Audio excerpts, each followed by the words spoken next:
Interessante como estão as coisas. Preste atenção. Eu estava aqui, de repentemente, passou aqui no,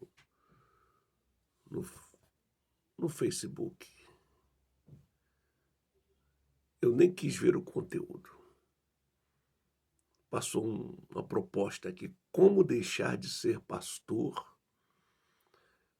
para ser um comediante nas redes sociais. Eu tenho visto tantas coisas nesses últimos tempos, guarde essa frase aí, últimos tempos. Porque tem gente que pensa que últimos tempos ainda é coisa para futuro e os últimos tempos estão acontecendo desde a cruz. Os últimos tempos começou na cruz, preste atenção nisso. Eu tenho visto tantas postagens aí, tantas propostas. Toda hora, pastor, você que é líder, pastor, curso para aqui, pastor, mentorear, pastor, pipipipipipipipi. Gente, pastor não é profissão, não. Pelo amor de Deus, aliás, essa geração não perdeu a noção. Eles não têm noção. Quem não tem, não pode perder. Então não perderam a noção. Eles não têm noção. Eles não sabem o que é ser pastor. Eles não sabem. É por isso que está essa coisa toda aí, toda hora. É curso daqui, é curso dali, é mentorear daqui, epa, dali e tal. E igrejas em modelo empresas, administrado como empresas, o lucro é gente que se coloca para dentro, que resulta em dinheiro no caixa. Pelo amor de Deus. Pastor é vocação, é chamada de Deus. Deus chama com propósitos de pastorear, de edificar a igreja de Deus. Pastor não é meio de vida, não. Pastor tem sim o seu direito pela palavra, pela Bíblia, e Jesus deixou claro isso, foi Jesus. Jesus falou, Paulo endossou sobre o sustento do pastor. O pastor deve sim ser sustentado pela sua comunidade, para que ele tenha todo o respaldo, todo o tempo, para que ele esteja disponível para aquela comunidade. Isso é legal, isso é moral, isso é ético. Se a comunidade quer ter um pastor à disposição dela, então ela tem respaldo bíblico para fazer isto, para o seu pastor, ela sustentá-lo e de modo que ele não tenha uma vida de aperto. Isso é legal. Agora, pastorear não é empresariar, não é meio de vida, não é para ganhar dinheiro, não é para enriquecer, não é para ostentar, nada disso. O pastor é chamado por Deus, ele tem uma vocação, ele é aquele a quem Deus fala para que fale ao povo. O pastor, ele é um representante de Deus diante do povo. A Bíblia diz que é Deus quem dá à igreja pastores. Não é pastores que fazem cursos, se formam, se tornam líderes, para que o seu sustento, o seu poder venha daquele grupo que ele diz pastorear. Aí vem alguém e diz: como deixar de ser pastor e se tornar um comediante nas redes sociais? Eu nem quis ler sobre a proposta, não, só peguei só essa manchete só isso para mim já é o suficiente. Não quero ler, não quero saber do que se trata. Depois, quem sabe, eu vou lá e olho. Mas eu já pensei logo aqui, não, espera aí, Peraí, peraí, pastor, é um chamado de Deus, é uma vocação de Deus. E nem todos que estão aí ostentando o título de pastores foram chamados por Deus, foram vocacionados por Deus. Nem todos. Uma boa parte fizeram cursos, tiveram mentores, se prepararam, aprenderam a administrar a igreja como se administra a empresa, aprenderam a gerar crescimento, e aí você observa que nesses ambientes, se o pastor fala 1 hora, se ele dá uma palavra de 1 hora, meia hora é falando de dinheiro, é falando de riquezas perenes, riquezas terrestres. Meia hora é insuflando você, inflamando você para ser rico, para ser próspero, para ser abençoado, para ser bem-sucedido. Ora, a Bíblia diz que a bênção do Senhor é que enriquece. A bênção do Senhor. O que enriquece o homem é a bênção do Senhor. Você pode ter dinheiro, bens, patrimônios, mas se você não tiver a bênção do Senhor, você não é rico. E Deus só abençoa, a bênção do Senhor só está na obediência. Obediência a quê? Obediência aos mandamentos do Senhor. Tem pastores se colocando no lugar de Deus, dizendo que você me obedece que você vai ser abençoado. Não. É obedecer, claro, obedecer o pastor sim, mas a Bíblia diz, obedecei os vossos pastores no Senhor, ou seja, essa obediência, ela tem que estar linkada com Deus, obedecendo a Deus segundo o seu pastor ensina, e ele tem que ensinar o temor de Deus, a palavra de Deus, e não ficar criando fábulas e coisas aí, e você fica nessa, eu vou. Meu Deus, tem gente vendo verdadeiras paranoias aí. Por quê? Primeiro, porque não conhece o Evangelho. Não conhece o Evangelho. Não conhece o Evangelho. O que é o Evangelho? O que é o Evangelho? A palavra evangelium vem do grego, passa pelo latim, significa boa notícia ou boas novas. E que boa notícia é essa que a Bíblia traz como evangelho? Que boa notícia é essa? A boa notícia é esta aqui. A boa notícia é que em Adão o homem caiu e foi destituído da glória de Deus. Em Adão, todos pecaram e destituídos estão da glória de Deus, cortados, desligados, caídos em pecados, mortos.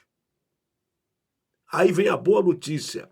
A boa notícia, o evangelho, a boa notícia é que em Cristo, Deus nos aceita de novo. Isso é que é evangelho. Isso é que é evangelho. Em Cristo, Deus nos aceita de novo. E aí Jesus aparece e nos convida a voltar para o Pai, quando ele diz, ninguém vem ao Pai senão por mim. Ou seja, o que é esse senão por mim? Se não tomar os ensinos de Jesus e viver conforme Jesus ensinou. Ele nos trouxe a regra. Quando ele diz lá em João 14, eu sou o caminho, a palavra caminho ali no grego, é modelo, padrão. Ele está dizendo, eu sou o modelo, eu sou o padrão. Por isso que ele diz, ninguém vem ao Pai, senão por mim. Porque ele e o Pai são um, eles são um. Você pega lá no capítulo 4 de Apocalipse, quando a porta no céu se abre para João, João vê um trono, rodeado de 24 tronos. Só tem um trono. Jesus é Deus, Deus é Jesus, é uma pessoa só. E o Verbo se fez carne. É isso que a teologia, muitos não conseguem entender, né? Mas Jesus era o próprio Deus encarnado. Deus desceu para habitar no meio de nós, no corpo, na pessoa de Jesus. É um só, não tem dois. Operam em dois, em distinta operação, mas é uma pessoa só. Uma pessoa só. Uma pessoa só. Então a boa notícia essa é a boa notícia. Evangelho, palavra evangelho, boas novas, boa notícia. Não é que você vai ficar rico, não é que você vai prosperar. Gente, o caminho da prosperidade é, primeiro, ter a bênção de Deus. E para ter a bênção de Deus é obedecer os estatutos do Senhor. É obedecer os estatutos do Senhor. Tem gente aí que está criando ideias, faz daqui, ó, 7 passos para isso, 4 passos para aquilo. E não sei, faz assim, faz assado, e você fazendo assim, pipi.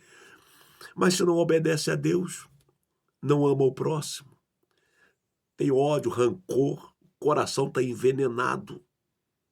Isso reprova, isso impede a bênção de Deus. Jesus diz em Mateus capítulo 6, se vós não perdoardes aos outros as vossas ofensas, também o vosso Pai Celestial não perdoará as vossas ofensas. Ora, se ele não perdoa, não tem bênção. Se ele não perdoa, não tem bênção. Como ser abençoado sem ser perdoado por Deus? Então, quem guarda ódio no coração, quem comete injustiça, quem atrapalha o outro, quem coloca pedras no caminho do outro, quem fala mentiras contra o outro, fala mentiras contra o outro, quem causa danos, prejuízo ao outro. Se você não ama seu irmão, que está bem debaixo do seu nariz, você também não ama a Deus. Quem está falando isso não sou eu, é o apóstolo que falou isso. Ele disse isso.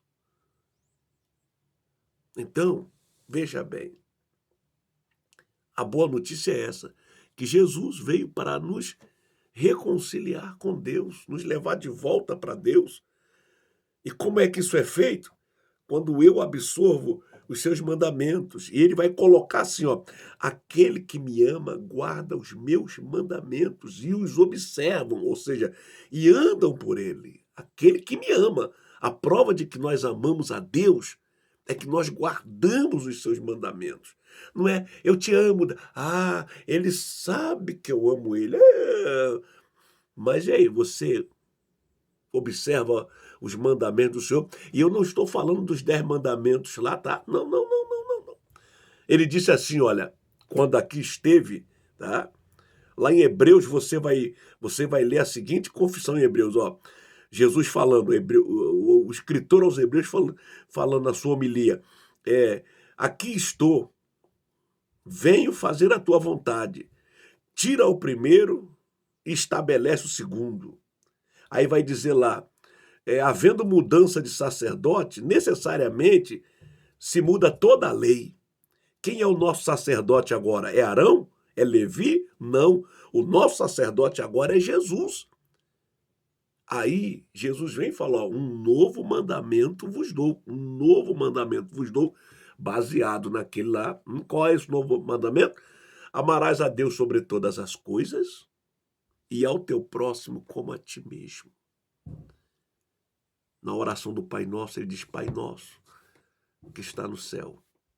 Pai Nosso, não é Pai meu Pai. Não, é Pai Nosso. Santificado, primeiro venha o Senhor, seja o teu nome. Venha o teu reino, o teu governo, o teu domínio.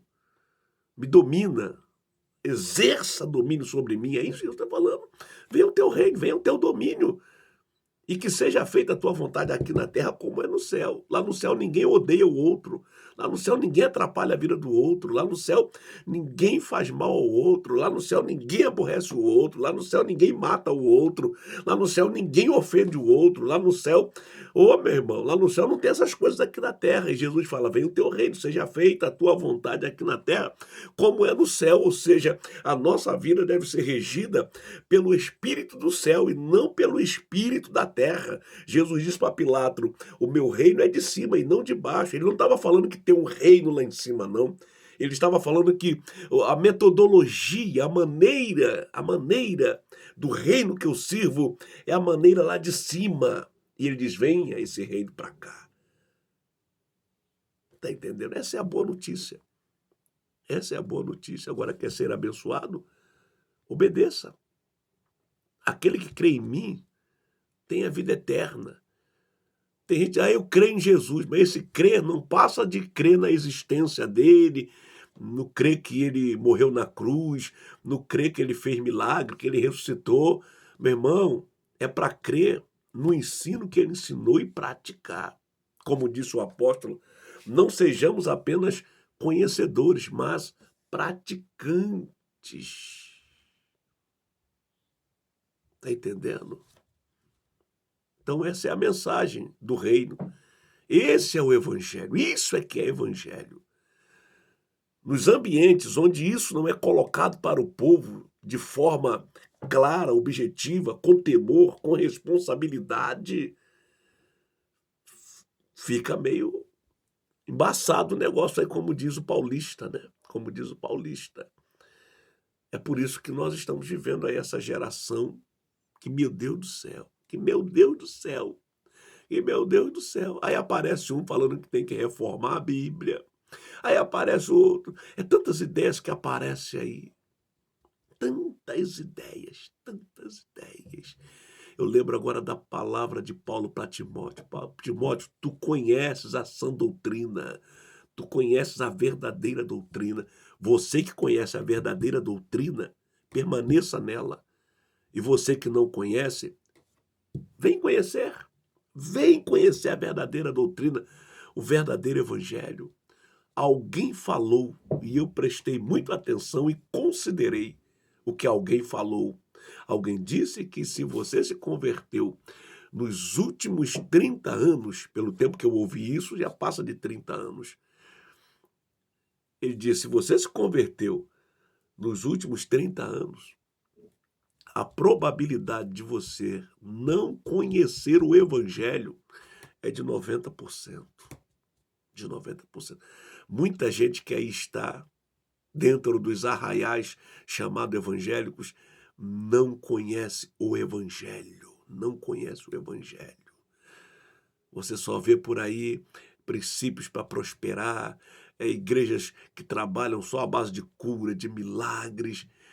Jesus não instituiu nada disso. Ele disse: ide, pregai o evangelho a toda criatura. Que evangelho? A boa notícia que é chegado o reino de Deus.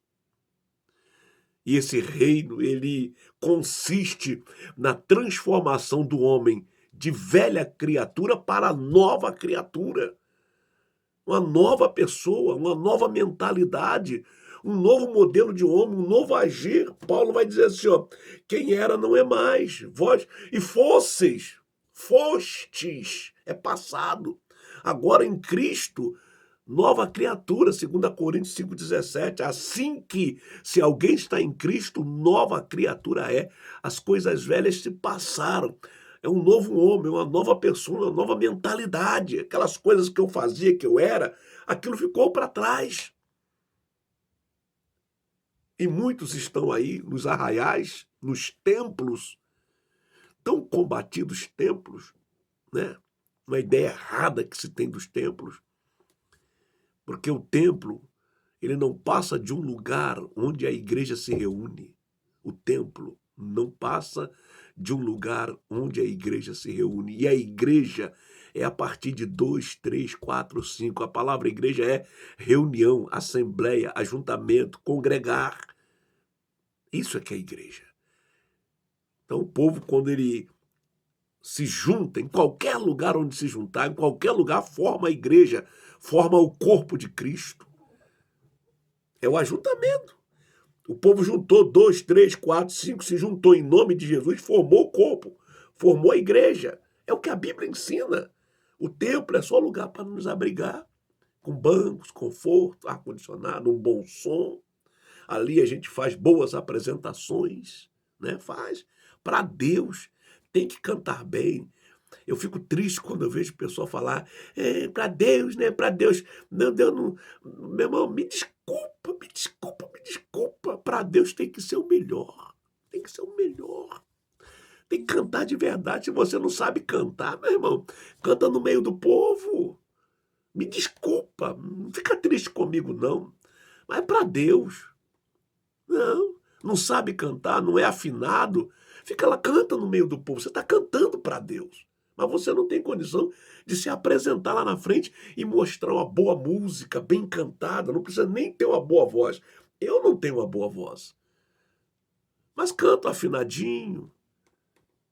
Aí eu vou lá e canto afinadinho, canto com instrumento, canto com playback, canto afinadinho. Agora tem gente que, para Deus, qualquer coisa serve. É por isso que a tua vida é qualquer coisa. Para Ele, é o melhor. Então o templo é isso. O templo é isso. É para nos abrigar, para nos acolher. O templo não é sagrado. Nós é quem somos sagrados e consagrados a Deus. Nós é quem somos o altar de Deus, nós reunidos ali. O templo não passa de uma casa que nós construímos e consagramos a Deus como lugar de culto, de adoração. Não passa disso. Quando o templo está lá vazio, está sozinho. Quando a gente começa a chegar, Deus está chegando com a gente. Quando a gente sai, Deus vem com a gente, porque Deus habita em nós. Ele habita em nós. Ele habita em nós. E me preocupa muito. Como deixar de ser pastor e se tornar um comediante nas redes sociais? Volto a dizer, não é perder a noção, é não ter a noção. Estou pensando que ser pastor é ser advogado, é ser engenheiro, é ser um empresário, é ser um comerciante.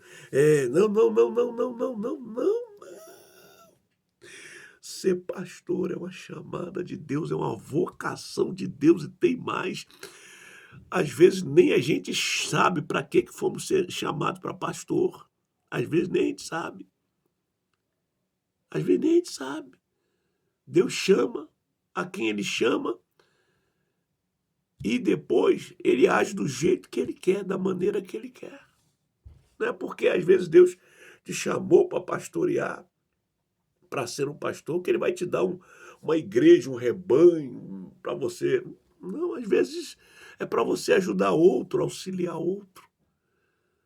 Às vezes Ele te dá um tempo para você estar na liderança, e daqui a pouco Ele, agora você vai deixar de liderar, eu quero você ajudando, porque eu preciso de ajudar aqui, e Deus vai trazer, porque nós somos ferramentas, instrumentos na mão dEle. Nós não temos vontade própria.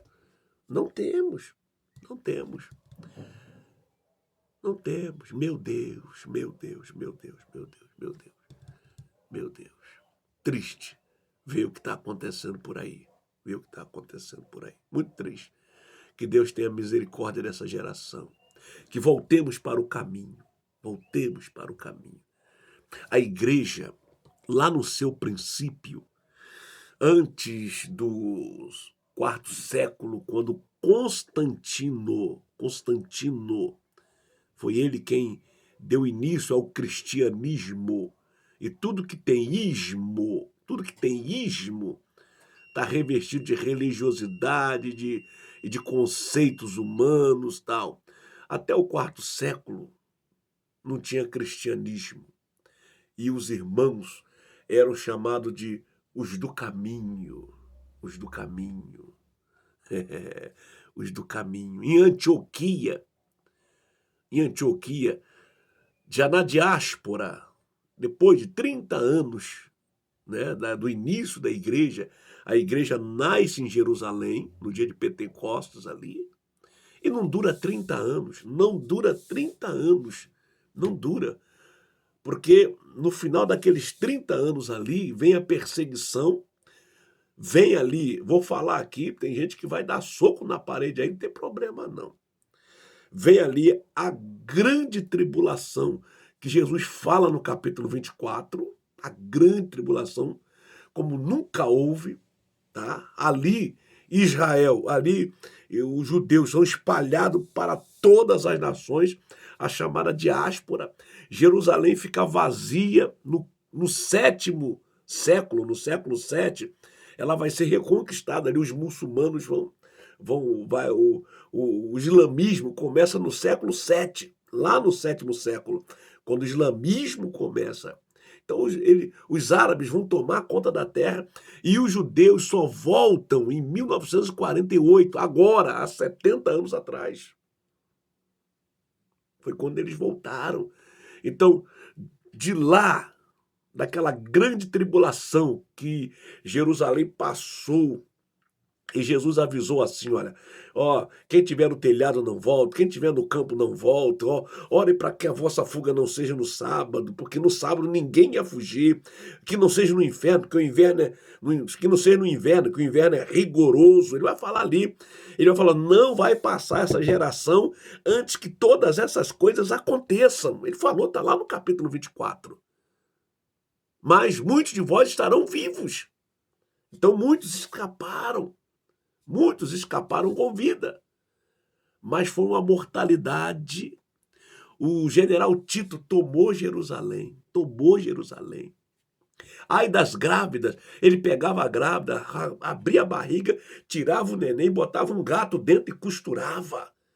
Que tribulação, meu, nunca mais haverá uma tribulação dessa. Ele fez isso, botou fogo no templo, quebrou o templo, acabou. Jerusalém parece que foi, tanto que o templo até hoje não foi reconstruído. Não, até hoje. É o sonho dos judeus reconstruir o templo. Eles têm tudo para reconstruir o templo, mas tem que tirar lá aquela mesquita de Alá que está lá. Tem que tirar aquela mesquita lá, aquela coisa de ouro que você vê quando vê aí tem para construir o templo, tem que tirar, porque o templo é exatamente ali. Os muçulmanos construíram exatamente no lugar. Para ali a ideia é arriscar, acabar Israel, acabou. Aí espalhou. Tempos depois, lá em Antioquia, os irmãos começam ali a serem reconhecidos como cristãos, os do caminho cristãos. E a partir para um outro assunto aqui, mas é assunto importante. E no quarto século, Constantino vai instituir a religião cristianismo, né? Ele vai instituir, vai legalizar, vai mandar formar a Bíblia, tá? Ali, os livros, forma ali, aí institui a Igreja Católica Apostólica Romana, sim, lá no quarto século, em 320, depois de 320, aí começa esse cristianismo, mistura, sincretismo, tudo. Mas lá os cristãos eram conhecidos como os do caminho. E olha, procure o caminho. E você que se desviou, volte para o caminho, volte para o evangelho. Volte para o evangelho. Volte para o evangelho. E quer ser próspero? Seja obediente. Seja abençoado. Administre bem o seu dinheiro. Administre. Jesus deu aula de economia. Ele contou que um certo homem deu 5 talentos a um. Talento era uma moeda de ouro. Deu mais 2 para o outro. E deu 1 para o outro. E viajou.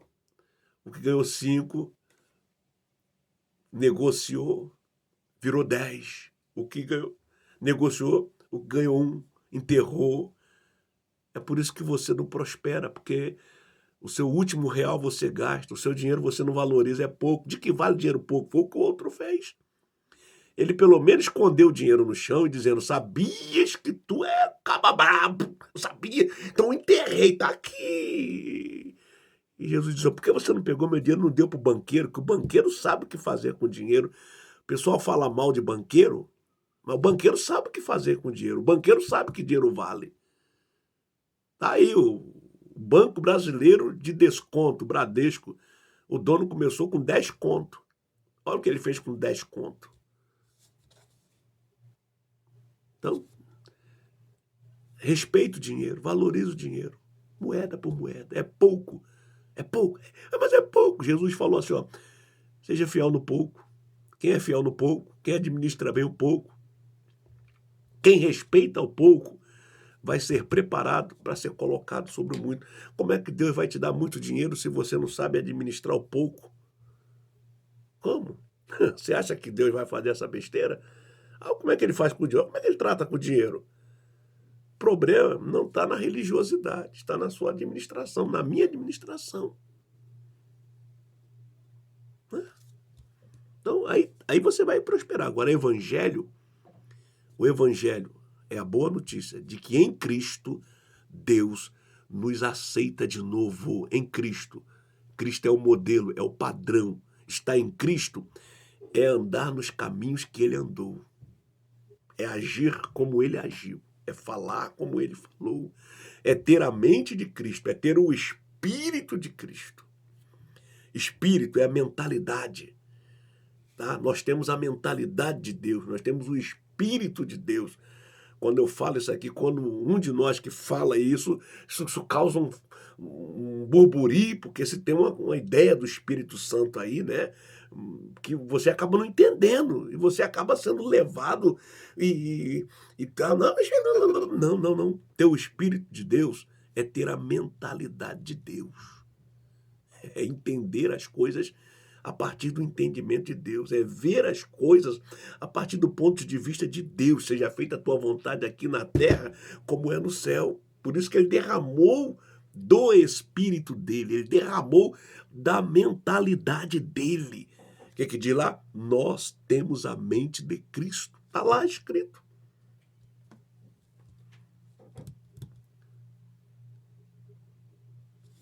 Cuidado onde você está congregando. Cuidado quem está te conduzindo. Jesus falou no João 10 que ele é o pastor verdadeiro, mas que há mercenários. Mercenários. O mercenário, ele só fala em dinheiro, ele só vê dinheiro. O olho dele é para o dinheiro, o coração dele está no dinheiro. Jesus disse que onde está o teu tesouro, ali está o teu coração. O coração dele está no dinheiro, só fala em dinheiro. Jesus disse que ele, quando vê o lobo, ele foge, ele não protege as ovelhas. Ele não protege, ele mete o pé, vigia. Agora, tem gente que é isso mesmo que não quer evangelho. Tá? Eu quero me dar bem. Continue aí, fica aí, tá bom? Que Deus abençoe a sua vida. Agora, para fechar, pastor é vocação, é chamada de Deus. A gente faz curso para se preparar para exercer a chamada de Deus. A gente não faz curso para ser pastor. Eu não fiz curso para ser pastor. Não fiz nem faço. Não. Eu não fiz curso para ser pastor e nem faço. Deus me chamou para pastorear, para ser pastor. Ele me chamou. Agora, eu me preparei. E estou me preparando. E me preparo todo dia. Eu estudo quase todo dia. Quase todo dia eu estudo. Quase todo dia mesmo. Eu estudo, eu estou pesquisando quase todo dia. Me preparando, porque o que Paulo vai falar? Procura apresentar-te a Deus como obreiro aprovado, que não tem do que se envergonhar e que maneja bem a palavra da verdade. É para manejar bem a palavra da verdade e não a palavra da mentira, da falsidade. E muitos por aí estão apenas preocupados. Que Deus abençoe você e tenha misericórdia de cada um de nós. Amém?